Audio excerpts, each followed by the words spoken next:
Okay. talking about some of these stories. All right. Yeah. Yeah. Hi, my But name is yeah. Roy Canterbury. I'm going to be your host today on Archery Talk 101. And we're going to have a nice conversation with Dave Gentry.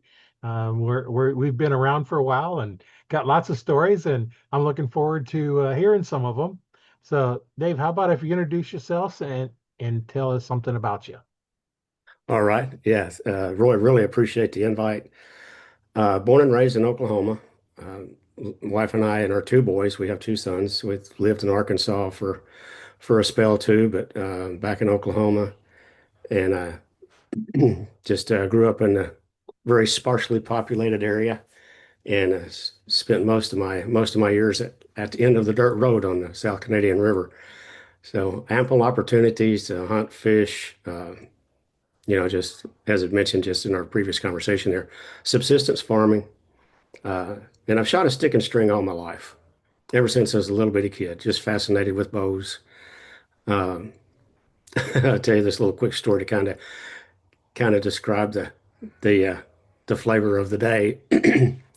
Of course, you know, when I would go to, excuse me, my granny and grandpa's house, they no plumbing, it's outhouse, right? They lived on the little house was right by a creek, just up the Canadian River, uh, just far enough up the creek to get out of the flood zone of the river. And but we'd go down there quite frequently, uh, and it wasn't much different at our house, by the way. We did have indoor plumbing, but my brother and I, my brother's a year older than I am, Dan. Dan and I would go to the creek. We'd play around and catch fish, and my granny would cook whatever fish we brought back and cleaned. I mean, it's literally she would fry up a 2-inch mudcat, and she did it often. But we would go dig some worms, and we would even we would beg some uh, sewing pins from Granny and sewing thread, and we would catch these little minnows. And we would put the minnows in a bucket or a tub, a wash tub on the porch. It's the same one we took a bath in, right? We'd put the Yeah. minnows in a tub, and Granny would let us each of us have a bobby pin and a couple of matches. So we would straighten out the bobby pin and take a piece of thread and make a bow out of it.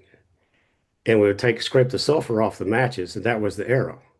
And we would stick a pin in the end of that, or lash a pin to the end of that with the thread, and we would shoot the minnows in the tub until we whacked all them. Then we would feed the minnows to the chickens. We didn't waste nothing. But Yeah.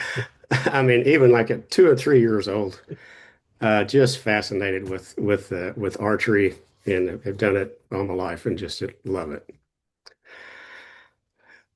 Yeah, so you started basically as soon as you could walk in archery. Yeah, pretty much. Yeah, yeah.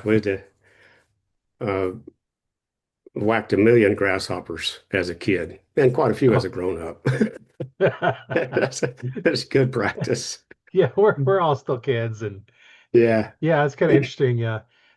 When I would go to my aunt and uncle's, they still had an outhouse, so I can remember going there, and if you yeah, needed to go, you went to the outhouse, and yeah. Just the way it is.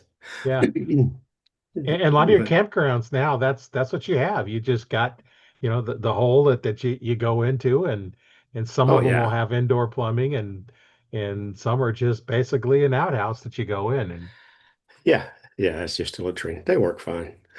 yeah, Uh, it's like I appreciate indoor plumbing and air conditioning and such as that nowadays. I yeah, still work. I still work a lot outside. Very much an outside person, but uh, I know just a little bit more about myself. So that's a little bit of the flavor of childhood growing up. And my dad pumped an oil lease when I was a kid for several years. Lived on the lease way out in the sticks, and uh, we raised our own beef, butchered our own pigs, cured our own hams, all that stuff, milked cows, uh, and hunted and fished. And back then, we had a tremendous amount of quail in Oklahoma, and we didn't have any deer at all. There was no deer. Uh, but Had a lot of quail, duck hunted, bird hunted, squirrel hunted, just small game stuff. Did all that uh, my entire life, and we we would go. We call it bird hunting, quail hunting, bobwhite quail. Uh, Yeah. During season, just of course we didn't have to go anywhere to hunt. I mean, you just get the dog and the gun and walk out the door, right? I mean, you're there. So that was the opportunities the that were afforded and available is what you had at your back door, right? And you mentioned a moment ago some of your most challenging or memorable hunts, and there have been many. There's been opportunities, of course, over the years. Um, going to the Rockies elk hunting, and hope to go again in September. And but I think probably some of the most memorable as a young man or even as a kid were just right there at home. And it wasn't the big trophy buck or anything. It was just the unique circumstances surrounding that particular covey rise or that group of teal coming in over the decoys. Those things are just such precious memories. My dad would often go hunt. We lived close to a lake, Shawnee, Oklahoma, and about a quarter of a mile from the lake. And he's pumping the wells, doing what he did. Well, it's not a 8 to 5 job. It's like if you got work to do, you do it. And there's always plenty of work. But he would take my brother and I, like 3 or 4 years old. He'd bundle us all up and he'd build a little makeshift blind over there, scatter out a few decoys, and we'd go over and watch Dad whack the ducks whenever they would come into the decoys. And we would scramble to get the old shotgun shell because it's addictive, that burnt powder smell. You grab it Oh, up and smell it. yeah. Then we'd have the shells on our fingers, clacking them around. But yes, as far as the memorable hunts, those days as a child and experiencing that, and just like sometimes it was such a just the weather conditions, environment, so inviting, just a beautiful day, and other times it was just terribly cold, wind howling, but the range of experience and emotion. Uh, but yeah, it was such a unique world when we grew up, right? Right. Uh, when my brother, as I mentioned, is a year older than I, and we didn't, our little country school, they didn't have kindergarten or anything. But so anyway, first grade, Dan's going to school and I can't go, and I'm really bummed out. I don't like that at all, but I coped okay because I went squirrel hunting. He went to school, I went squirrel hunting. That's Now, fair trade. and I share that story with folks every now and then nowadays, and they just look at you like you're crazy. Then say, "You telling me you hunted by yourself at age 5?" And I said, "Yeah. The rule was we had a 20 acre patch that we called a hog patch." And the rule was I could go squirrel hunting by myself, just don't get off the hog pasture. So if something happened, they would at least have some proximity of where I was, right? Yeah. And and I brought squirrels home. So Dad had cut down a 22 single shot 22 rifle, and it was just I would go squirrel hunting when Dan went to school. It worked out okay. But Yeah. that's It's the way we grew up then. It was you were immersed in uh, livestock, milking cows, hunting, fishing. It wasn't that, oh, today we're going to go learn how to shoot. It was just everyday life. Yes, it was just always there, if that makes sense. yeah, well, it does to me. It may not some of the young kids, but it Yeah, makes sense to me. And I can remember when I was probably 10 years old or something like that. I was yeah, out at down at the Glenwood Park in Glenwood, Iowa. My grandpa was the caretaker, and we was out in the back, shooting a 22 as a 22 410 over and under. And we're out there shooting it. And here comes this squirrel, and my grandpa's give me a 410 shell. It's not. I lead it a little bit, and yeah. that was my first squirrel.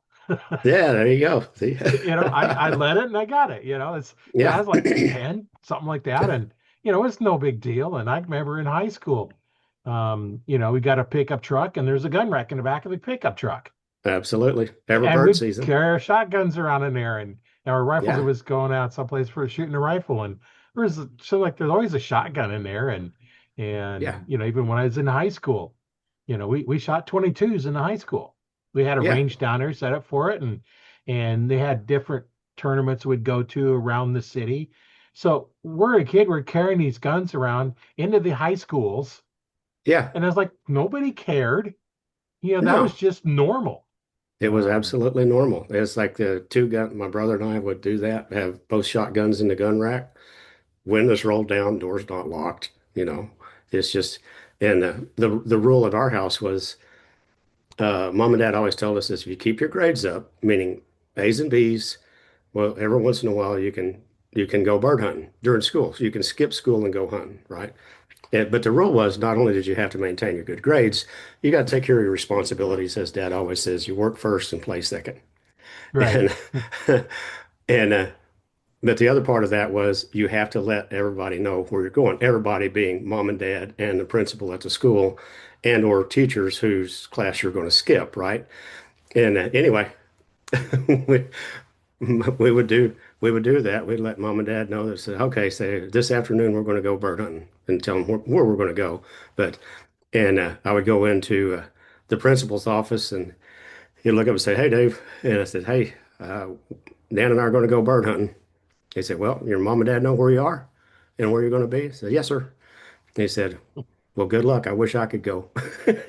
And on a good day, he went with us.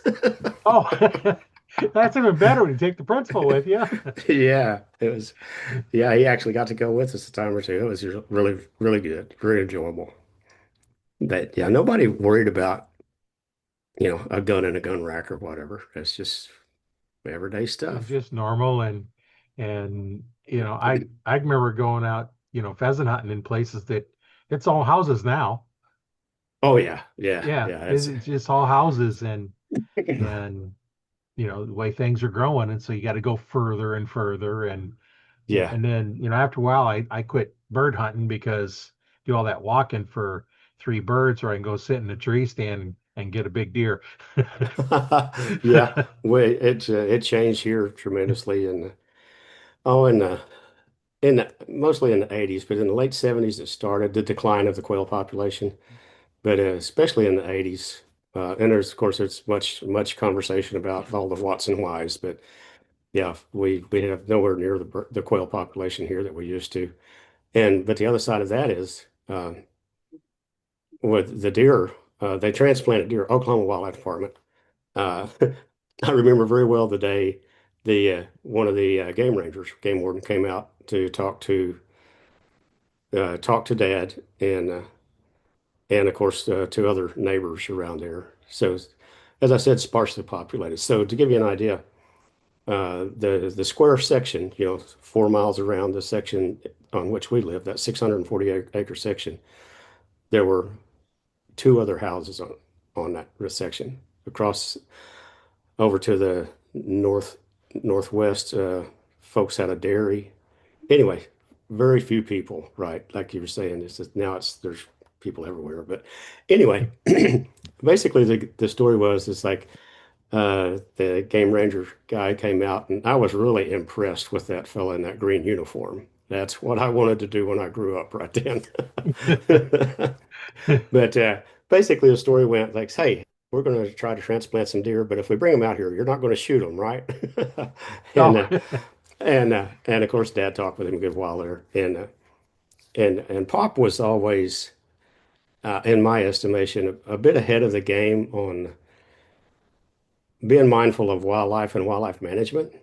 Uh, compared to others of that era, late 50s, early 60s.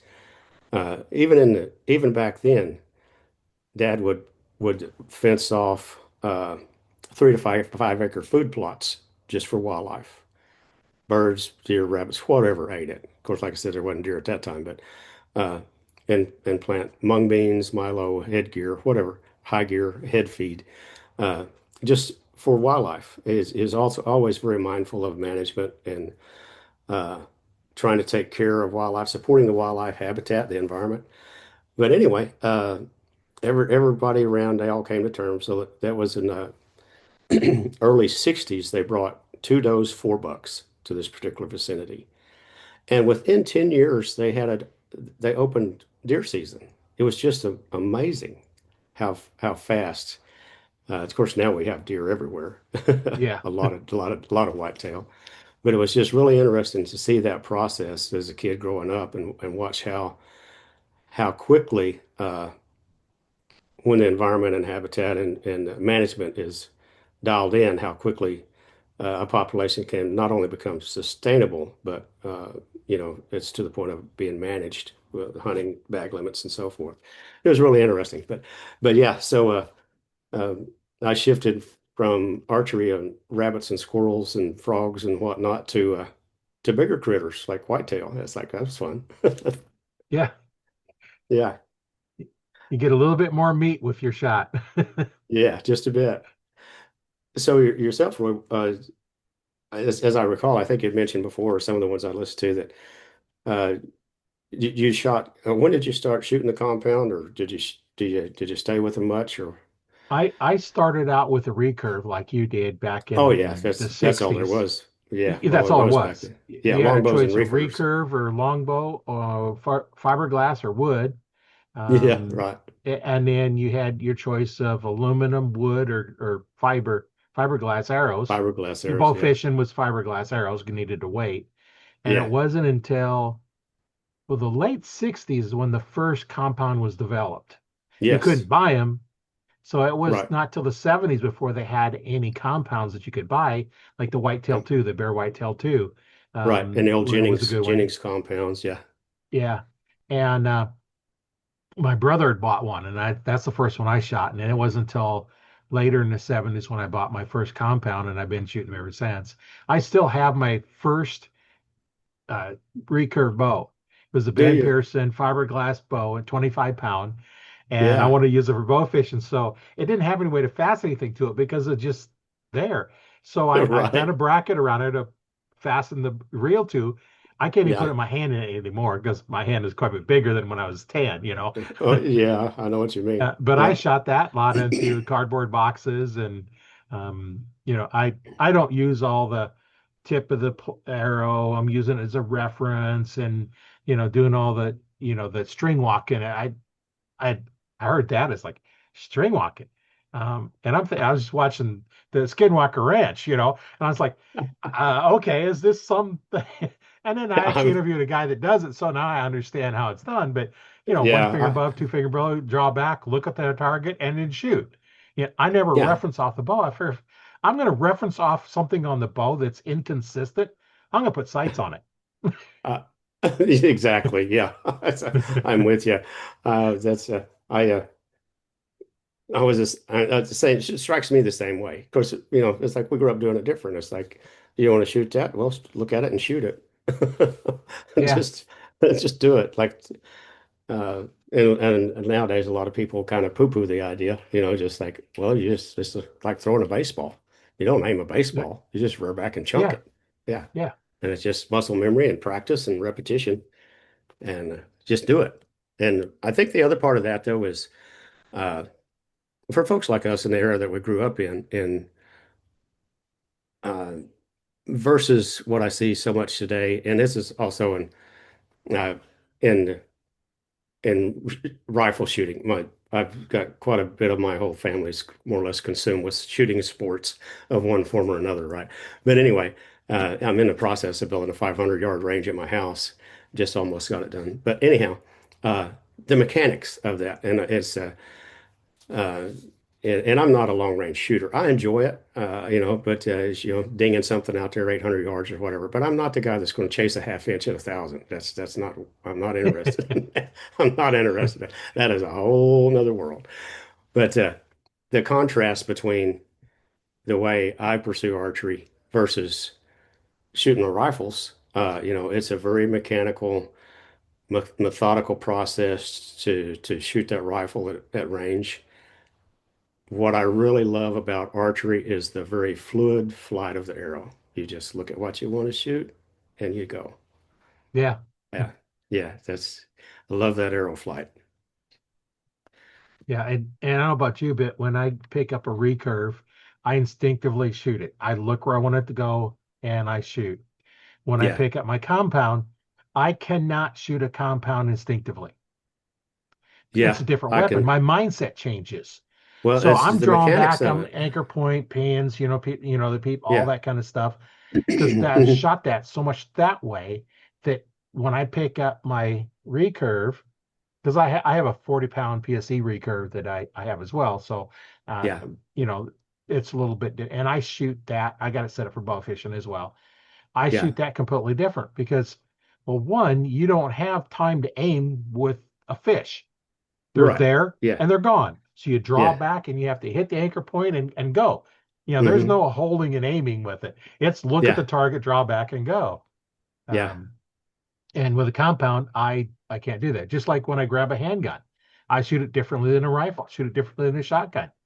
Yeah. They're all different, and my mindset changes depending what weapon it is. Because I Hmm. can't shoot a shotgun like I do my rifle. I Oh can't no. shoot either one Yeah. like I do my pistol. I can't do any. Yeah. I can't shoot it like I do my compound or anything else. But you can kind of use that instinctive point and shoot with a handgun Yeah. because You if you can. do it enough, if the pistol fits you correctly, you look at the It, target, you aim, it, look at your sights, yeah. you're on. If it And doesn't fit that's, you right, that's the wrong pistol for you. So well, yeah, if it doesn't fit, it's pointless. It's just going to be a great exercise in frustration. And I agree 100%. If you get one that fits, shotgun, pistol, bow, it just goes where you're looking. It just goes where you're looking at. yeah, But if it doesn't fit, it's not gonna it's not oh, gonna work at all. it's a nightmare. Yeah, Um, I think I told this maybe on the last podcast something, but when I was a PSC dealer, when I had my own store, they purchased Browning Archery. right. And then Yeah, because they have their own team of designers, so the Browning um, designers for the Browning bow line were not the same mm, ones for the PSC line or the Archer Research or any of the other ones. And they yeah. come up with this design that I thought was really cool. Had two cams at the top. Yeah, the double cam. Yeah, Yeah, one rotated one way, one rotated that counter uh, rotating. And yeah. I I remember wanted to them. shoot that. I thought it was so cool. I wanted to shoot it. I could not get that bow to fit me. No matter what I did, it would Yeah, not fit me. yeah. So, Yeah, that's the way it goes. I yeah, tried compounds for a stretch there, like in the late 70s. Uh, of course, back then that was a new great thing, right? So, all right, well, I'm gonna try to, and just very much a blue collar guy, and saved up a few bucks, and actually I traded my Ben Pearson recurve in on the and in on the compound, and which within a week I regretted that. It was just. yeah, But and a big part of that obviously is just because I'd only shot recurves and longbows forever, right? At that point, and it was just the mechanics of the compound, and they worked fine. And I actually shot compounds for a few years, uh, but it just, as Fred Bear said, when someone asked him, he said, "Why don't you shoot a compound? You have all this, at your that's available to you." And he said, "The compound just doesn't lend itself to my style of shooting." Like that nails it pretty well. yeah, And I just went back to recurves and longbows, and I've been with that ever since. It just suits me. And I tried the sights, and I did shoot sights, just doing the very mechanical static stuff with the compound, and I ended up dropping that and just shot them instinctive. Uh, but as you said, and I found it to be very, very challenging, just as you mentioned. I just couldn't do it. And finally, whenever I was able to save up enough money to get a good recurve, I bailed on the compounds. And yeah, now I've got probably maybe not too many longbows and compounds, but I have some. yeah. We all have, as long as we've been shooting, we all have a few. You know, Yeah, right. Yeah, I think this year I'm leaning to hunting this fall with a longbow. Dan Tolke, a bowyer from Montana, in Montana, I believe. They build really, really good bows. And there's some just great bowyers. Actually, one of my neighbors around here, one of the bows that I shoot, just it's a recurve. The one I shoot day in and day out. It's like 40s at my draw length. I've got long arms, but uh, it's probably about 44 pounds. It was just uh, Warren builds just a fantastic bow. Vortex bows is what it is. But anyway, there's a lot of great bowyers out there, and there's just production bows nowadays. Just off the shelf. You go to Bass Pro or wherever. Uh, there's some there's some really good quality bows for very Yeah. reasonable prices. Now, if you're able to shoot the difference, which I'm probably not able to shoot the difference, but whenever you, like you mentioned before, when you get that bow that fits you, it's kind of like magic. It really Yeah. is. It's kind of hard to describe, I think. It is for me anyway, to get that full essence of the to capture the difference with words. Uh, One of the first bows that I ever ran across like that was built by a bowyer over in Arkansas, and now the guy that has that particular company is Roy Hall, and he builds great bows. But anyway, yeah, that little bow was just amazing. You didn't have to just whatever. You didn't have to think about it or do anything. You just put it It in just motion and it fit. Yeah. just Yeah. automatic. Yeah, it's a dream. Unfortunately, that one broke. They have Oh, that they fail now and then. yeah. Yeah. They do. It's just something that happens. Yeah. I've actually had a compound break in half when I I remember shot. hearing you tell about that. Yeah. Yeah. Yeah. Yeah, that was a surprise. And all of a sudden you're Yeah. holding the Yeah. bottom half of your compound bow, the top half just kind of smack you in the chest and hanging. Yeah. Yeah. That's a shocker. Yeah. My sons and I back when they were young, and well, my oldest son, he builds self bows now, but uh we I was showing them how to build bows, how to make bows and harvest a tree and do all that stuff. And all three of us, my two sons and I, we'd made our own bows and we're getting them all tillered and finishing up and mine was a hickory, and hickory makes good bow. Uh, but uh, that one failed. And for people that are not familiar with self bows and when they fail, how people have an idea that seems that it's kind of like breaking a green hickory limb. It bends, it cracks, and finally it splits. Oh, that's not the way they go. It's an explosion. Yeah. When My when my they fail really good. yes. Yeah, yeah. It's quite amazing. But yeah, we were shooting our bows. We just got them all done and probably shot the bow maybe 50 times. And so it's my turn and I'm shooting my bow and I get it just to draw about 6 inches from my face and I'm coming back and it failed. And I just knocked the crap out of myself. Boom.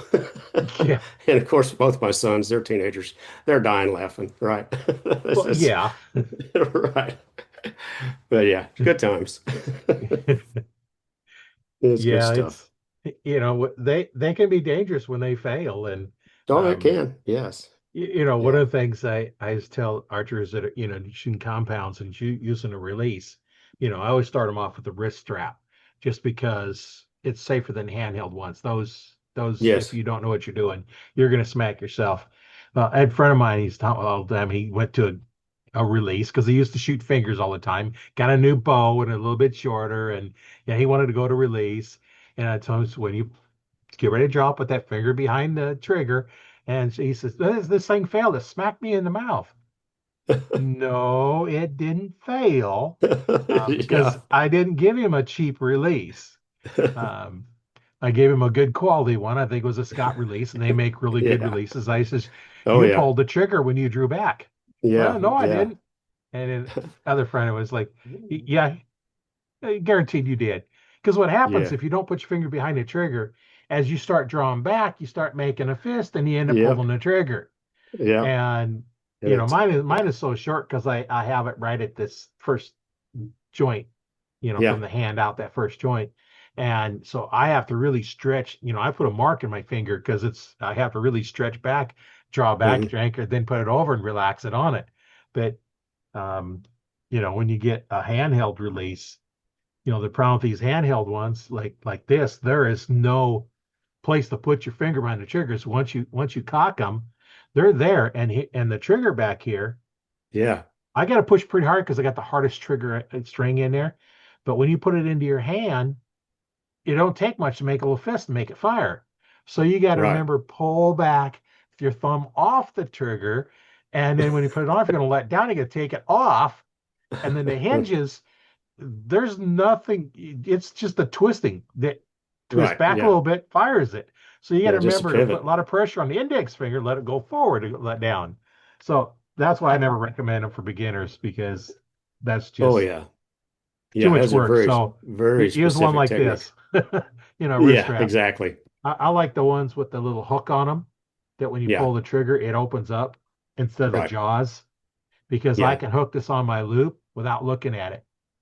And Yeah. then Right. I don't have to look at my string because I know we've said this many times on the podcast that every time, and you're probably the same way, every time I go to look down at my string or my bow or something else, look back up, the deer's looking at me.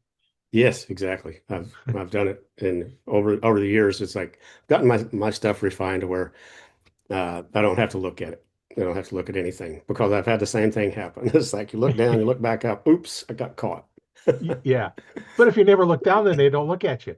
I think it's Yeah. something to do with you looking down and catch that movement and not Yeah. trying to figure what the movement is. And then you look back up and catch more movement and hopefully they Hmm. still figured you out. Otherwise, they're gone. Yeah. Right. Yeah. Uh, I've had the same thing happen with turkeys. For we only, unfortunately, in our particular area, as I know a lot of the country, the decline in turkey population, uh, in my estimation, or at least right here near home, we have some pretty good turkey hunting in Oklahoma, but right here where I'm at, it's they're pretty sparse, even though, and that's just my opinion, because we still have an open season. I mean, you can kill a tom a year in the spring. Uh, but there's just not very many, and I don't feel like it's a huntable population, so I've left them alone here at the house nearby. But anyway, yeah, there's been a lot of times in the turkey woods, and I've been caught by turkeys more than deer, trying to get things arranged, and especially with a longbow, uh, yeah, it's getting drawn, and I, I'm laughing at myself right now because like people talk about buck fever and so forth, and I've gotten excited deer hunting uh, to the point of not probably what most people would say buck fever, but just the failure to concentrate, pick a spot. The instinctive shooting. You got to pick a spot. If I Right. don't pick a spot, I'm going to shoot over it every time because your eye automatically goes to that horizontal line, the top of that body, and my arrow will go just about that far right over his back when I don't pick a spot. Uh, to illustrate that, yeah, this is, well, I don't know, 30 years ago. But anyway, it's just early in the season, uh, I killed a like a 4-year-old 4x5, a 9 point, and on a Saturday morning, uh, and it was actually a runt, if you will. Everybody thinks, oh, it's a mature deer. It's a big body, big horns. No, he was a runt, but he ate okay. Yeah. But so anyway, made a good shot on him. The next weekend, when I had an opportunity to go again, I saw a few. I saw 6 deer that morning, and it was time for me to go. So I'm getting ready to get out of my stand. But in the meantime, all morning long, there's been this little gray squirrel that's just been just harassing everything in the woods, right? And so, okay, before I go, I'm going to whack that squirrel. So he's out there and measured it off 27 yards, perfect heart shot. There may be a little luck involved in that, but anyway, just great. No, just skill. But and I shot a lot back then and was a pretty good shot. Anyway, uh, that evening, I go to a different spot, and this is just to illustrate the point of picking a spot, right? So killed a 9 point last weekend, killed a cat squirrel at 30 yards, almost 30 yards that morning. I'm on my stand. Here comes the little forkhorn buck, broadside, 8 yards. No idea I'm anywhere around. I shoot right over his back. Yeah. if you don't pick a spot, you're going to shoot over their I, back. I've done that with my compound that one time. I shot right over it. And I had a field point with me, and I thought I'd do that. I can, take a shot or something, Yeah, and I picked out a leaf and I hit it. Now, how did I miss that big deer? I forgot to pick a spot. I that's just it. pointed and shot. Yeah, yeah, and I've been doing this for you know almost 7 decades, and it's still the same. If I don't pick a spot, I'm going to shoot right over him every time. Yeah. And I've done that several times over the years. Just the failure to concentrate, right? Just and not only on deer, on fish or whatever I'm hunting. Turkeys, I've shot over just right over the back on a lot of turkeys. I've actually developed I finally settled on it's like I'm shooting at the base of the neck on a turkey, which is a good broadhead. I don't need none of the fancy whatever kind of broadheads they or heads they sell for that. If you just take a good the same broadhead I hunt with, hunt whatever, deer, elk, whatever, because the neck and head is bigger than the vitals on a turkey as far as heart and lung. Yeah. And I've gotten lucky a few times on turkeys, but yeah, it's a pretty good challenge with the turkeys with the Well, when longhorn when you look recurve. at how big is that neck as opposed to the heart, Yeah. when you buy a turkey out of the store, those, a 20-pound turkey, that's a good sized turkey. Oh How big yeah. is that heart when it comes out? It might be like, It. if you're lucky, an inch diameter. Yeah. Right. Yeah. His head's double that at least. Yeah. Yeah. Yeah. And then of course you got the neck, right? Back the and some of the tribes still do around here. They'll have the powwows and have but it was one of the Native American things. They would have what they call cornstalk shoots. So they just stick a cornstalk out there, and just different archers shoot at it from various distances. And I don't know if you've ever tried that, but it's something about that vertical line. That vertical line, it's amazing how I'm not going to say easy it is to hit it, but if you do that, you will be surprised how consistently close to that vertical line you will be. And That I've done that, and teaching people how to shoot sometimes. I'll take a vertical line and a horizontal line independently and tell them anywhere on the line's okay. Just hit the line. yeah, And I'll be sighting it in, you get it pretty good. So they're consistently 1 inch wide line. They're hitting it, when it's in horizontal. Then we turn it vertical. And you know what? They're staying on it because your mind will stay on that vertical line. And now you just prove to yourself you can hit a 1 inch spot there you go. Yeah, consistently. exactly. Yeah, And if you don't, it's you not concentrating on that spot. And it's amazing how accurate you can be shooting at those straight lines and yeah, not having yeah. to dot. It really helps you dial in and concentrate, and that's the deal. Yeah, It also helps you in setting your pins. Those that are shooting pins instinctively is a little different, but setting your pins, if you're shooting at a horizontal line, now all you got to do is worry about how your elevation, and yes, then shooting at your vertical line, and then all you're worrying about is your windage. yep, And with the center shot design riser bows, that's pretty much easy to set.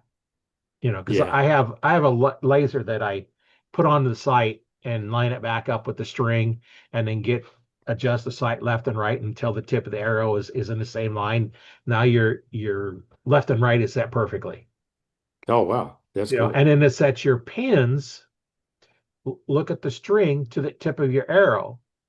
Now you have it straight, and adjust your pins so that you can't see your pins because the string is blocking it. Now your pins are Yeah, set. yeah, And now you have to worry about elevation. And, I've set up a lot of bows when I set them up. I yeah, got pretty close in there. And yeah, that's and where get shooting at that horizontal line, adjust up and down what you need to do. And once you get that 20-yard pin set at 20 yards, you're you're good to go. And then you just got to set your distance.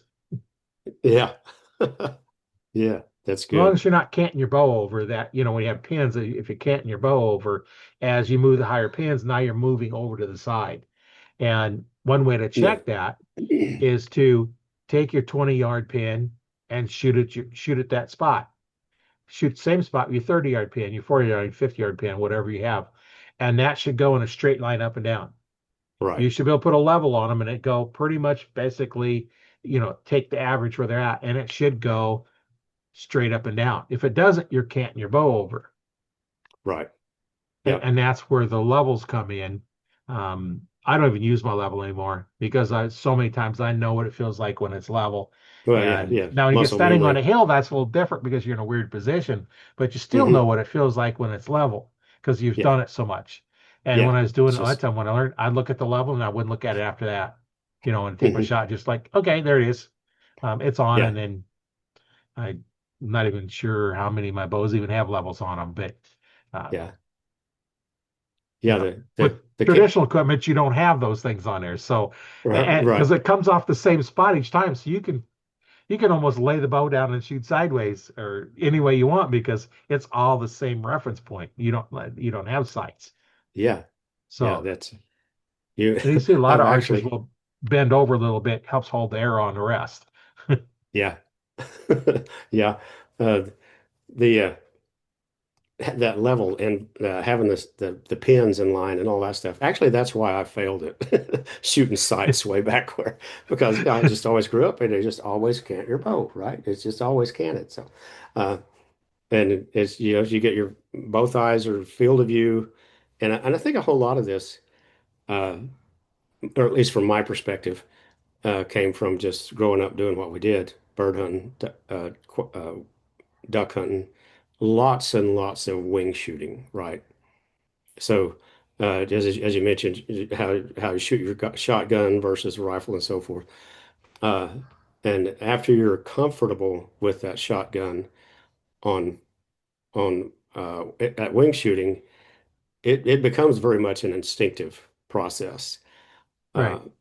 and I've one of a couple of my cousins, they're real serious in trap and skeet, and we talked about this kind of stuff. I mean, we grew up together, we bird hunted together way back then. But my point with all that stuff is that instinctive aspect, the field of vision. Uh, after however many thousands Covey rises, who knows? Uh, to kind of put that in perspective, we way back when we had very liberal bird seasons. Now there were the days of the week that you could hunt quail, and the management process was okay. Well, you can hunt that quail 2 days, and then no bird hunting on this day. Then you hunt day, no hunt day, to let the birds recoup and so forth. So it was a very structured process, but liberal bag limits, meaning like you could 10 birds a day. Uh, and my dad, my brother, and I, we hunted a lot. And one, and we would keep records actually. How many shots fired, how many kills, how many misses, how many cripples. And just off the top of my head, Dan, my brother, killed 509 birds one season through the whole season. So anyway, there's lots of wing shooting, and I Yeah. had the worst average as far as wing shooting. My average on on kills was like 83%. Anyway, meaning like okay, we've done this a lot and we're all pretty good at it. But the whole process of that that field of vision, capturing what's going on out there, you track on one bird as it comes up, and as you pull the trigger on that one, you're already shifting to the next bird. You're already tracking another bird even before you shoot that one. It's a very fluid thing, and I think that, just being immersed in that world is why I just failed miserably at sights on a bow. Uh, because Yeah. I couldn't stand to have the bow vertical because that blocked my field of vision, right? I would practice and practice, and I'm doing everything just right, shooting that bail. But when I get out there in the woods or in the field, that bow comes up, it's laying over because I want to see. I got to see. Uh, so anyway, that's why I didn't live with the sights pins very long. I just couldn't do it. It just didn't work for me. But Yeah, and a lot of the compound bows, you can't them over very far because your arrows won't stay on the rest. yes, that's Uh, true. Now, if you got like a biscuit or something, that because you can doesn't matter what you do with it, that's not going to fall Yeah, off. right. But that's the advantage. Disadvantage is that your fletchings come in contact 100% of the time. Of course, off of Yes. traditional equipment, it does as well. But um, Yeah. Yeah, you know, that dealing with that parallax and the type of wrist you have on there, and I went through a lot of effort of having having a type of wrist that I could shoot instinctive and can't. And I always tended to shoot heavier bows. I don't anymore. It's too much arthritis. But the one that like the one I plan on hunting with this year, it's about 58 pounds, I guess, 58, 60 pounds at my draw length. But uh, back then, it's like I think the lightest bow that I had for years was probably 85 pounds, and it's I didn't really have a good reason for that other than just like at some point any angle is a good angle yeah, when you're shooting a whitetail. It's just going to break through whatever. Yeah, but it wasn't that I felt like I had to have an 85-pound stem or compound versus a 45-pound. It's just yeah, just doing physical labor, and it's just it was comfortable. It was easier for me to shoot a heavy bow. Uh, yeah, you know, I know I've got some friends from in the day, and they feel the same way, and it was probably due to sloppy technique, right? Because the lighter bow really it shows you where your boo-boos are. yeah. I know my compound was set at 70 pounds, and you'd even shoot 300 rounds. I shot at 70, and the second half was always better than the first one. But if I'd Yeah, shoot at 60 pounds, I didn't shoot as well. yeah, And the reason for that, I think, for me anyway, is as I drew back that 70-pound bow, I had to hold it more weight. It helped me lock into my form. Where the lighter one, there wasn't enough resistance on it, I think. yeah. Let it So be a little now sloppy. I didn't have to lock into my position. It was just there was just like nothing there. So I just kind of floated around. So but now I'm when I get back to shooting, I may have to go down to 60. I'm still trying to build up strength from Yeah, yeah, your accident and stuff. yeah, Yeah, yeah, getting back in the groove, getting built back up. Yeah, that's the yeah, other thing about if we live long enough, all kinds of stuff happens and we have to kind of start over. yeah. When And all they had to give me do some that. elastic bands to use, and I've been doing a lot of pulling grass out of the garden, so I've been building up. They had this Yeah, the yellow one or the green one is the weakest one, and yeah, then you have the blue one, which is a little heavier, and then the yellow one, which is the heaviest. yeah, And to start with, I couldn't even do the green one. yeah. That was work. And then Hmm. now I've got enough strength. I can do all three of them now. I can draw like I'm drawing my bow. I can draw it back. It's difficult, but I've at That's least good got though. back up and I can do all three of them because first you Yeah, go through the lighter one and finally so yeah. I probably wouldn't be able You're, to shoot too many times, but yeah. Well, you're gaining on it. Yeah, I've yeah, got some of I'm that. gaining on it. So thought I was going to have to get my 25. I've got a 25-pound left-handed bow, a Yeah, PSE. I was going to make a string for that, so just shoot it left-handed to work the back muscles. right. And now I think I can probably go to my recurve because I don't think I'm going to try and pull back my compound yet. I got to break that over at 60. Oh yeah, yeah. That My hunt breakover bow's still part. set at 70 because that's what It's that all the it's sights are set up dialed. for 70. It's dialed. And Yeah, yeah, it's all dialed in to shoot my broadheads with not my field tips because they right. don't hit the same spot. Oh And yeah, that's the thing with the fixed blades. I shoot muzzies. It's the only broadhead I've ever shot is muzzies from they're good heads. the Yeah, 70s. When I got them, that's the first one I got, and I switched from 145 grain four blade to a three blade 100 grain. yeah, So I went a little bit lighter because arrows are lighter, and um, yeah. Well, you that know, whole compound system that yeah, works, right? and Yeah, it's faster. My target ones are like 370 grains. I'm shooting at yeah, 70 pounds, but my hmm hunting ones are a little bit heavier. yeah, Because the arrows originally were not spine correctly. There's spine for the next heavier spine. Yeah. And so then I wanted to replace them. It's like, I don't have those heavy wrong spined arrows because there's marked for the POC goes one, two, three, four, four being the heaviest spine, Right. and they mismarked the 300s at 400. Their 400s marked them as 300, and so now they're Hmm. heavier. So then when I set up the other hunting arrows, I had some weight tubes. I had put some weight tubes in it to get the weight up to the same, Yes. and Right. and they're a little bit heavier arrow. But my Hmm. first shot at a deer that I got was 21/17 full length arrow, Yeah. 145 grain tip at 52 pounds out of the Yeah. compound. Yeah. And I almost got a complete pass through. And I was 40 yards away and 20 feet up in the tree. Yeah. I had to get up 20 feet up in the tree to get over the brush to get to the trail. Yeah. That's just very similar to the first one that I killed with a bow. Uh, it was I forgot what brand compound that was. It was a 90-pound pull, and I had 2219s full length, and I don't recall the broadhead. And I find this kind of interesting, and Roy, you probably do as well. The uh, the target, okay, on that animal, where are the targets? More plural, right? Nowadays, we only see one target, the heart lung area, right? Well, you Yeah. remember like back in the day, Bowhunter magazine and others, like one article I remember very well from back when Chuck Adams. So where's the lethal spots on a deer or elk?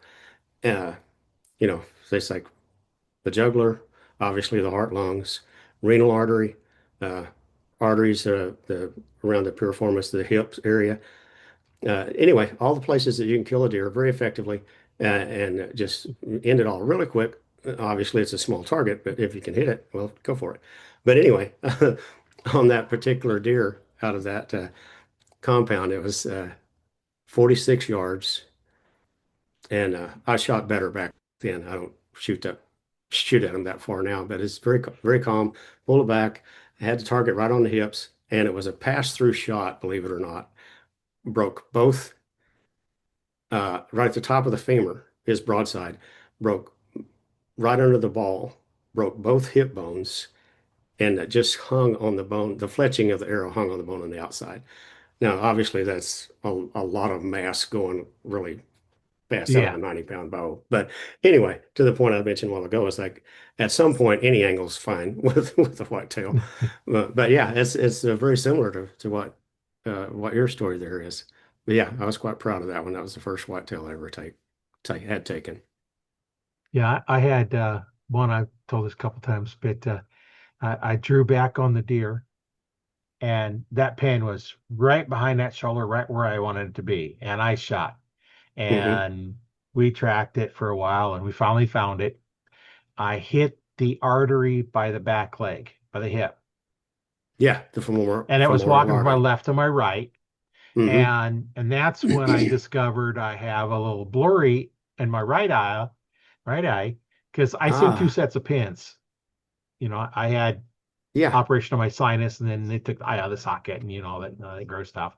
So I seen Hmm. double. I see two sets of pins, and my Yeah, right eye has always been clear. The left eye has always been a little blurrier. You know, yeah. so over the years, my mind just ignored the dim pin Sure. Yeah. and only picked up the right one. Well, now they've switched. Right's dim, Ah, the left one's clear, yeah. both eyes open. What pen did I pick up? With my left eye, the Yeah. So non-dominant you're eye, picked it right. up, and I shot. So I went down to the range. I'm shooting 5 spot, upper right hand corner, left eye closed, nail it, nail it. Open it up. I missed it to the left, the total target Yes. at 20 Right. yards. Yeah. And then I had to. I'm blinking my left eye, forced me to pick at the right pin, and then I found if I have a hooded sweatshirt on, as I turn my Uh-huh. head, blocks my left eye. Blocks your left eye. Right. Yeah. Yeah. That's So that's amazing. That's reminds me so much of my dad as he got older and we're duck hunting. And this is how he discovered that he had problems with glaucoma. creating blind spots in his eye. His right eye dominant, shot right-handed. And here comes the ducks.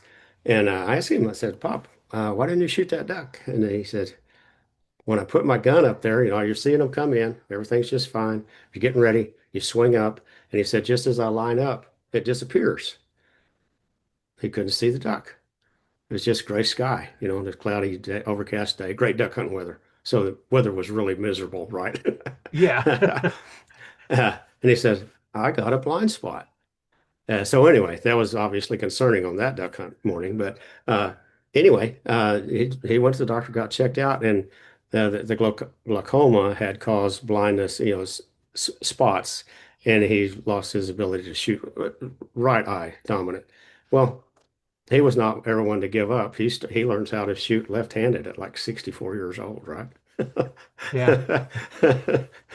But yeah, that's interesting how our vision can change, and I've been experiencing some of that myself, where your brain just automatically compensates, and unless you're doing some specific task that will reveal that, you won't be aware of it, just as you Right. described right there. Yeah, it's like he just got a little luck and got the femoral artery. It all ended well there. Yeah. I was And like, only yeah, if only you missed your shoot a mark back about hip, 20 don't inches. catch that artery. You're not going to get them. And Yeah, now the other problem I've got now too with that as I got a little bit older is I got my fiber optic pins, and a fiber optic pin is going to give you like it's a red fiber optic pin. It's going to give you a red dot. yes. Mine are red dots with black holes in the middle of it. Looks like donuts, all the different color pins. How about that? That's So amazing. yeah, when I because of my last accident, I'd seen a special neural ophthalmologist, I think something like that, when it deals Yeah, with that kind of stuff. right. And not the one doctor I get for my glasses, but this is another doctor in there, and we went over stuff, and you Yeah. can see all the little stuff on there. And so they're going to go in here on Halloween. Actually, I'm going to go in and they're going to scrape the eye, which takes off all the cataract that's forming and smooths it Right. out and it's supposed to heal back over and have your Hmm. vision better. Yes. Well, um, hopefully it works. Said it's only a Yeah. 5 minute procedure, and they numb it up. They don't put you out or nothing because it's only five Right. minutes. So they just kind Yeah. of, It's super quick nowadays. yeah, Yeah. Yeah. It's a, I certainly hope that works out well for you. I trust that it will. It's got a pretty good track record on that stuff nowadays. yeah. Yeah. I've worked Not, with, I don't know how they're going to do it. She didn't get into that, but yeah. so yeah, I go see them October 31st in the morning, which is good because I got a weekend to start recovering. They said it'd be about a week. Yeah. Um, they said they can give you some, pain pills, and it's like I had kidney stones, and they gave me 20 pills for that. I didn't even take them. Then when I did Right. pass it, I didn't even take it. Then when I had my Yeah. heart surgery the first time, I took one, and then Yeah. I went back in and put plates in. I took two. I still got 17 of the 20 left, and it's been probably 2 years. Yeah. I That's it. still take I them. do this. I'll do the same thing. Yeah. There's bottles in the cabinet over there from different surgeries or boo-boos. It's like, uh, yeah, it'll be all right. Yeah, Tylenol. Yeah, exactly. With some of Yeah. the meds I was on, after the surgery, I couldn't take anything but Tylenol. That was it. I couldn't take any of the other drugs because it interfered Right. with the ones I was taking. Yes, the And NSAIDs. Yeah, you can't take them right after that kind of surgery. That's for sure. But yeah, yeah, it's like I've had the opportunity professionally, growing up in Oklahoma and oil patch and ranching world, that boom and bust cycle of oil and agriculture. Finally decided as a grown man, I said, okay, I'm going to have to do something to make a living that's a little more consistent. And at 36, I started to college and went and got my degree in a master's in speech language pathology, and have worked and I'm semi-retired now, but I work about 20 hours a week doing that. And I work primarily with medically fragile, feeding, swallowing issues. That's, as I say, supports my farming slash sawmill habit. So, but anyway, the point of all that is when I worked in hospitals and rehab settings, I had opportunities to work with a lot of different patients with visual field deficits of one form or another. And it's a very fascinating world. As you mentioned, what those laser fiber optic, sites. You got a donut hole, right? Yeah, it's just like that. How does that happen? It's just like, and yeah, it's Yeah, like, yeah, just due to whatever the condition is for the individual, the visual field may not play well. But the fact that they can address so much of this nowadays is just a godsend. Yeah. So hopefully that surgery will go well and get you tuned up. yeah, yeah. The cataract isn't enough that they're willing to do anything because I can still see and function, but I Yeah. can't shoot my bow very well because I can't see. So, Right. 40-yard shots is kind of out of the question, right now because I can't see it well enough. Right. And I Yeah. always set up for 20-yard shots anyway, but they don't get the script. They come in closer. Yeah. Right. Yeah, Yeah. they're almost always It's coming in closer. yeah, it's a game of how close. It's like, well, for decades, I and well, let me back up just a second. Nowadays, I enjoy hunting, period. Whether that's elk season, rifle hunt, or duck hunt with a shotgun or whatever. But still, my go-to is archery, longbow recurve. And there were several decades that I never picked up a gun. It was didn't matter what I was hunting, what I was doing. It's with a longbow or a recurve, right? And but I've backed off of that just a little bit, just mainly for the pleasure of hunting with other friends and family, right? So yes, hey, you want to go with us on this? In Oklahoma, we have as they call it, the bonus doe hunt, doe days, right at the end of the year, the end of December, and quite often we'll get together with family friends and we'll go rifle hunting, and that's awesome. Love it. Yes, I like all of it, right? But I was such a diehard uh, bow hunter. There was a period of time I had been watching a group of bachelor bucks all summer, and I'd been watching this one buck for years. And as far as an Oklahoma whitetail, it was just phenomenal body size. I mean, and he would score well, but just a monster of a deer for Oklahoma. And the three buddies that he hung out with all the time, they were all Pope and Young bucks, very easily Pope and Young. Uh, and I had been watching them through the whole summer that particular year. I was like, this is it. I'm gonna go get that deer with my Howard Hill Big Five longbow, and it's going to be a real feather in my cap, right? And our season opens like October 1st, and it's getting on into September, and I'm watching them. I'm keeping tabs on them, like 3 or 4 mornings a week, because I would work in the evenings on the evening shift, so I could be outside early in the mornings to keep up with this stuff, right? Taking care Yeah. of cows and doing whatever I do and keeping track of these bucks and just had them pegged. October 1st, I never saw any of them again, much less that buck, until later in the winter. Uh, we had a pretty good snowstorm, and I just went for a hike. I'm going to find out where this guy is, and I just go and start tracking and hiking and stuff, and I did find him. I jumped him at the head of a big canyon draw where he was bedded up in the middle of the day. But that's the challenges of close with a longbow, as we were talking. And that's the game to me. It's not how far can I shoot it, it's how close can I get, right? Yeah. That's what I love about it, the challenge of it. But there were times whenever I thought I had it nailed over the years, and come to find out, I didn't have any idea what I was doing, evidently, Yeah. because that was the only time I saw that buck that whole season. And I like to think I'm a pretty good hunter. I don't know, but yeah, it's like I'm watching him 3 or 4 mornings a week every day up until season starts, and it's just like there's something flipped the switch, and he's just out of sight. And the only Yeah. time I went and saw him was I had to go hunt him. I had to go jump him up, just following tracks, and that's all I was doing was just I was just covering ground, tromping through the snow until I figured out where he was hanging out. And of course, he was in a location where, for all the reasons why he stayed where he stayed, right? There's no Right. way you could get to him. Yeah, yeah, yeah. He said he was a pretty smart old buck. Yeah. They didn't get old by not being smart, huh? Yeah, that's true. Very true.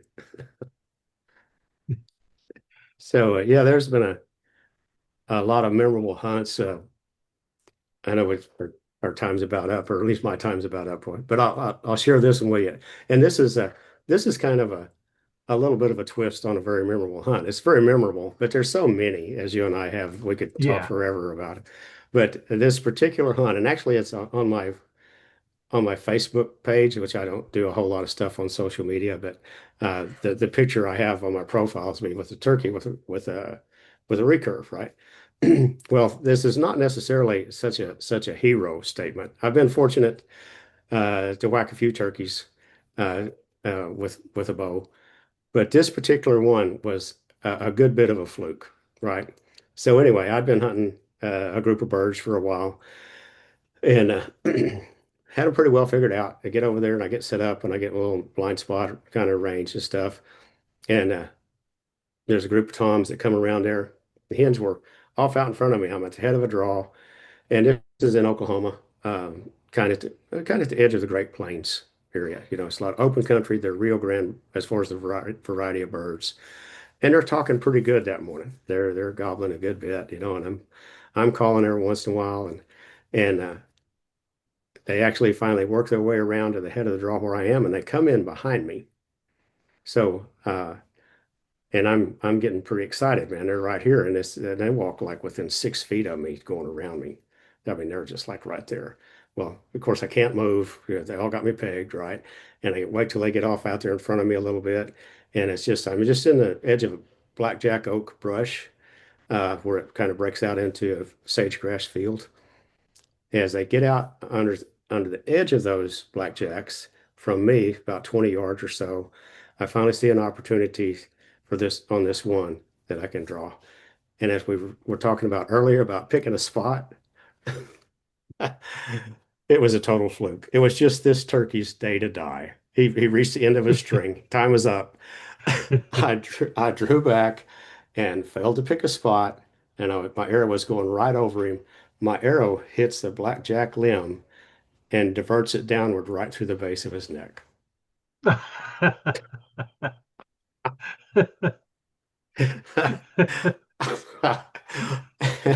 It's a very humbling experience. Yeah. It's, Thank you, tree. yes, it was just meant to be on that day, I'll tell you.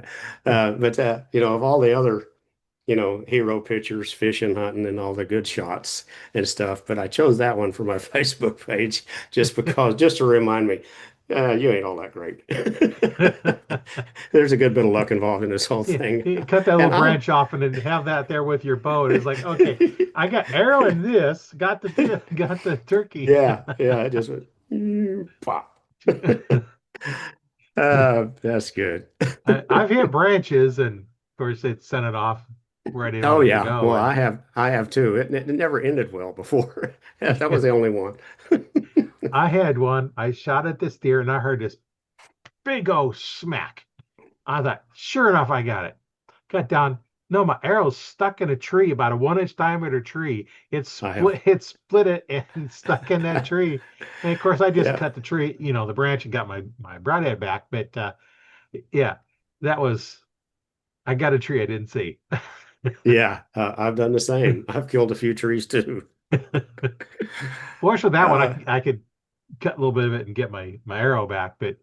sometimes, when you're at 70 pounds and you're at 10 yards, it buries good into those trees, Oh, yes, it does. especially those muzzies. They're Yeah. tough. They're tough heads. Yeah. I've shot them a good You, bit. I stuck one night when I was in my store after it was late. I shouldn't have been shooting. I was just too tired. But I hit a concrete block. Did not hurt the broadhead. Yeah. I believe that. Yeah. They're It's the tough. it cracked the insert, and the shaft was laying on the ground, broke back about an inch or so, and the Hmm. broadhead stuck in the concrete block. There's Yeah. that pull up, nice little three-sided corner.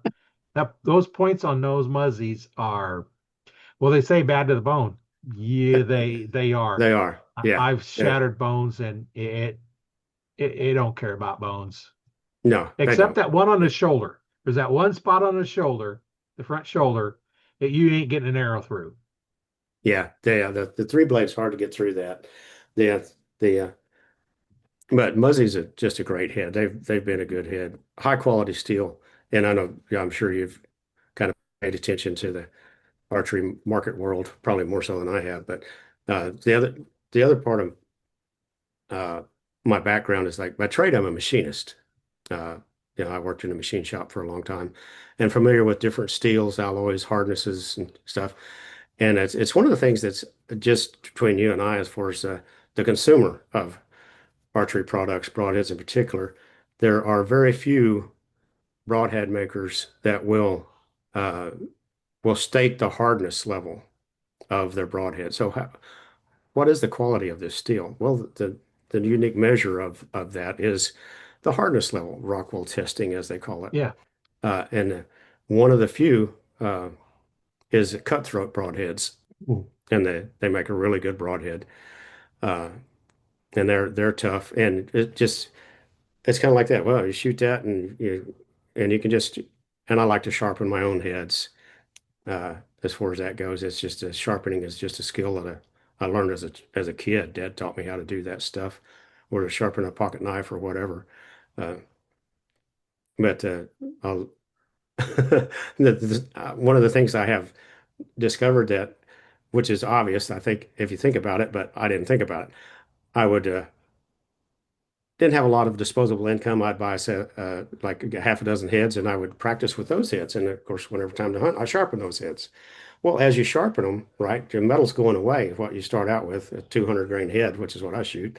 But if you're not real careful, before long, you got 150 grain, and it's not flying like the rest of them, right? No, yeah. Yeah, you wet it all away. But yeah, the quality heads like Muzzy and Cutthroat and some of these others, uh, but there's a whole lot of heads that they're not all that great quality when you really get to check, and it can really let you down.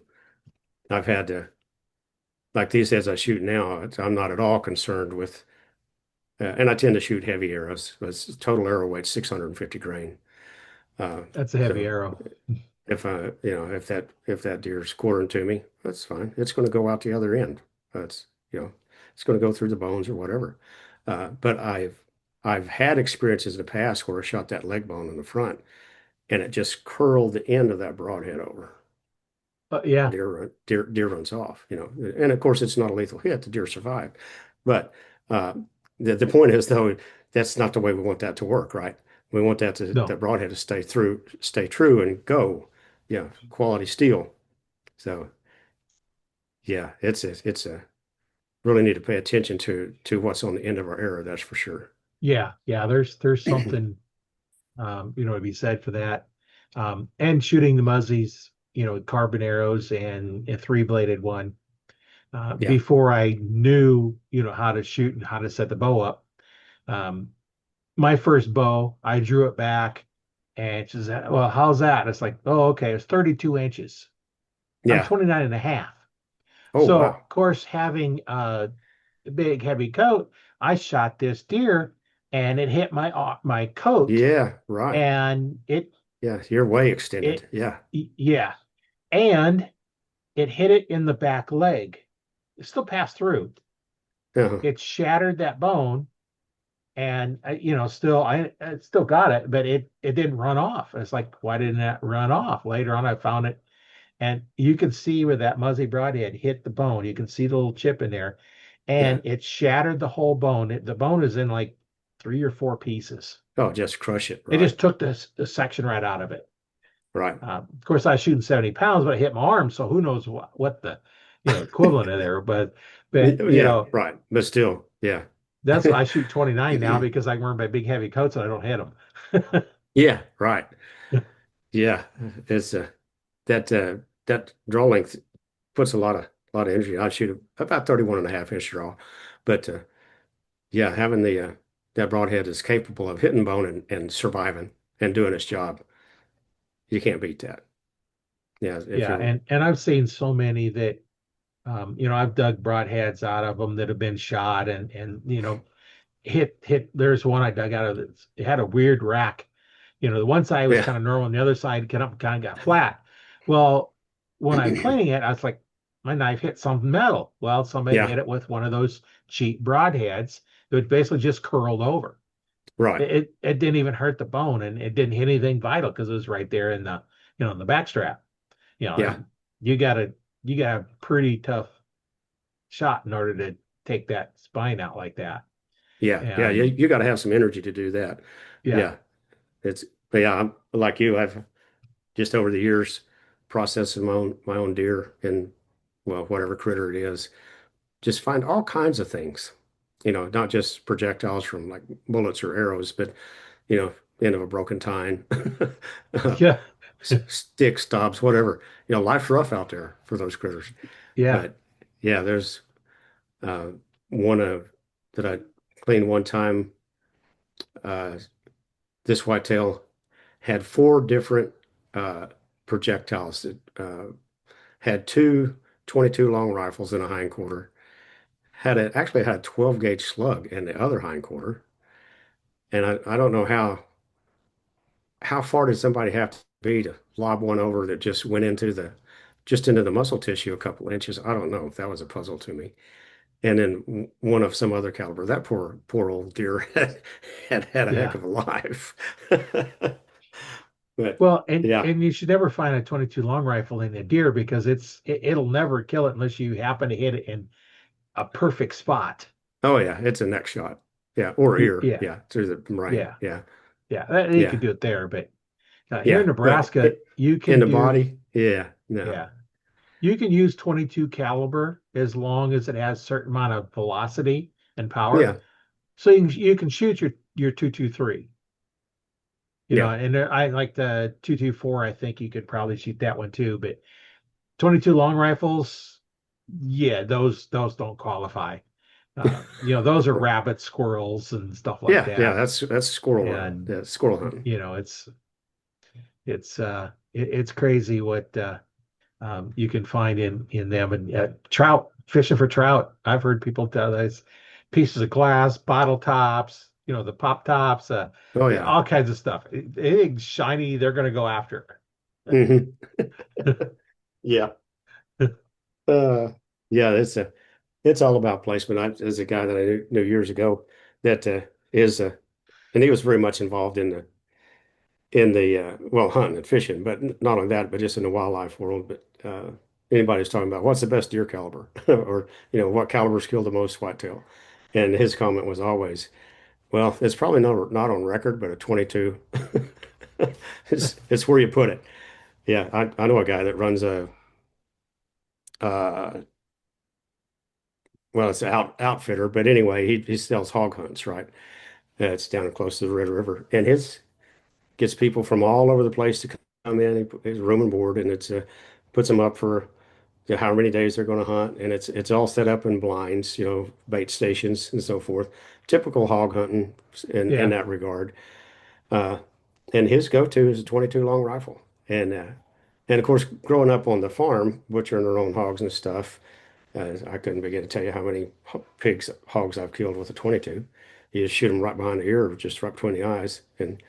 But of course, you got to have the angle right if you're going to shoot that skull plate. If you're right. much of an angle, that's going to bounce off.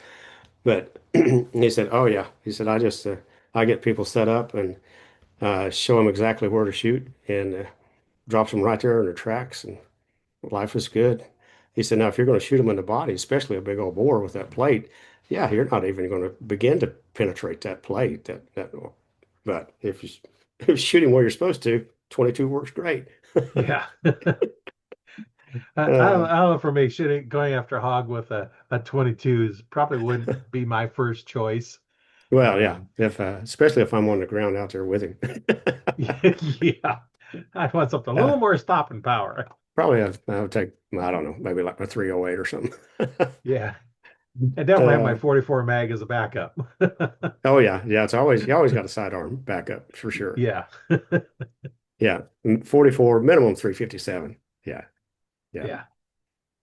Yeah, that or a 45 or something. Well, Anything yeah, with some good stopping power. yeah, 10 millimeter is a good one. Yeah, all that Yeah, stuff. yeah. That's for sure. Well, I know Yeah, you got to get out of here. You've got yeah, something yeah. Kind going of. on. It's been Yeah, great we're gonna. talking with you, and I really enjoyed it, Roy. I thank you again so much. Thank you for the invite. Yeah, I'm gonna spend some time here in a minute with the kids and grandkids. yeah, So, yeah, yeah. no, Well, it's been great. And anybody's interested in catching this again, you can catch it on my YouTube channel. Learn to Fix It Yourself, the name of my YouTube channel, as well as I'm setting up archtalk101.com. And you'll be able to catch the podcast there. They're listed the latest one first on there. I'm building that site out, so there's not a whole lot on there just yet. But yeah, probably one of the best places to go is the Arch Talk 101 Facebook group, because there we have this video up there, but we have all kinds of other stuff. There's shooting instruction um, videos that I have on my YouTube channel, as well as some out there. Uh, if you have questions on your forum, take a video with your phone and upload it to the group, and we'll give you a critique. If you're having problems with your bow, just post what you're having problems with, and somebody will be able to get there and take a look at it and give you pointers. And uh, you know, we've got some archers out there that have been doing this for a while, and there's probably somebody out there that has seen that problem and solved that problem. So don't be afraid to ask. That's what we're here for. Uh, yeah. It's you know, awesome. Yep, good stuff. in the group, you don't have to worry about anybody selling stuff to you, because I don't allow you to sell in the group. Uh, that's just Yeah, not what the group's about. I was going to mention that, Roy. I really appreciate the way you operate that. Yeah, because so many other sites that I see is just it's all about hawking the wares of some sort or another. Uh, Yeah. and really appreciate how you operate that. Now I may have, some stuff for, sell on the website, but Well, yeah, yeah, not on the but that's group. that's that's a different deal, Yeah, right? yeah, that I'm gonna set up to try and get, generate some income from there. And um, that's just a different platform and a different thing. And I just don't want my Facebook groups to turn into anybody trying to sell anything. Yeah, And especially that's the good. first thing you post is something for sale. Delete post ban. Yeah, right. Yeah. I ban a lot of people out of the two groups I run. Oh, I'm no doubt. Just like from the other stuff I see on Facebook, it's like some of them are just it's just constant. I mean, just Yeah. yeah. So I Well, I know got a that keeps you 14 or busy. 1500 in the archery group, and the other group I run's got a little over 17,000 in it, and I delete people out of those just about every day. I delete ban somebody from it, because the Yeah, first thing you log on to a group and you try and sell something, nobody's gonna let you stay in your group. Um, yeah. Now, in the Arch Talk 101 Facebook group, if you have an event going on, like a club's having an event, post those. That Okay, yeah. that's what, one of the things that's helping archers out. Well, Let yeah. them That's a know, hey, we community. have we Yeah, have a right. shoot right here. Yeah, Sometimes, there might be a shoot in Michigan, or over in Croatia or someplace, because I have members all over the world in there. yeah. So I don't That's care where the cool. event's at, post it, because that provides Yeah, information to archers, and there's bound to be somebody that's looking for one and don't know where to go get one, or yeah, where to go get a shoot at a tournament. yeah. That's cool. I love So, it. well, thanks for Well, being hey, on. I enjoyed yes, talking with you, and it it's is very much my been a lot of pleasure. fun. It's always fun talking archers. So, It is. I enjoyed it a lot myself. Hey, if I don't get to talk to you before, hope everything goes well with your eye surgery this fall, and they get that yeah, all get you tuned up. yeah, so I can Uh, actually see my pins a little better to shoot. yeah. I really don't want All to right, switch sir. left-handed. So, Yeah. All right, sir. You take care. all right, thanks. And we'll talk to you later. My name is Bye Rory bye. Canterbury. I've been your host today on Arch Talk 101, and we'll catch you on the next one.